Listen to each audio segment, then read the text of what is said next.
The Republicans who control the Senate say they will block any appointment by President Obama, and the Republicans who want to replace the president say that's the right move. Nancy Cordes is on Capitol Hill, where Democrats are fighting back and supporting the White House. Nancy, good morning. Good morning. Supreme Court confirmations are high drama during the best of times, and this is not the best of times. You have a Democratic president trying to replace a conservative icon in an election year. And so even though he's got nearly a year left in his term, Republicans argue his time is up. I do not believe the president should appoint someone. It's called delay, delay, delay. The two sides took their battle positions within hours of Scalia's death.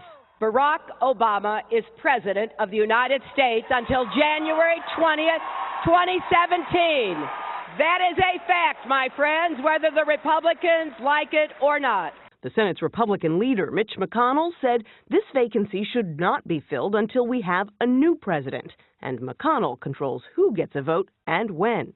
Nobody can be surprised by how I feel. South Carolina Republican Lindsey Graham and many others got behind him. You're not hedging your bets hoping that there's a Republican who comes into office next January who would appoint that new nominee? Yeah, I'm hoping they will, but I'm saying the next president should make the pick. Graham sits on the Senate Judiciary Committee, which considers Supreme Court nominees. So does Utah Republican Orrin Hatch. This president's not going to appoint anybody who isn't pro-abortion, who isn't for all of these very left-wing things that we think have been very dangerous for our country. Top Democrats called it obstructionism. You go right off the bat and say, I don't care who he nominates, I am going to oppose him.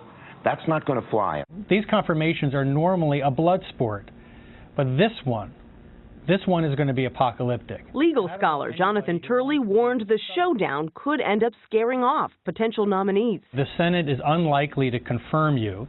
You will have dozens of groups who will tear into you to make sure that you are unconfirmable. The odds are that most nominees would come out of this process damaged goods and likely not confirmed.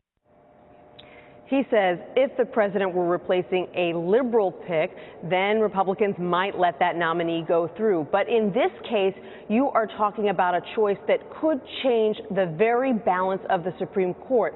And Charlie, there is almost nothing that legislators up here take more seriously than that.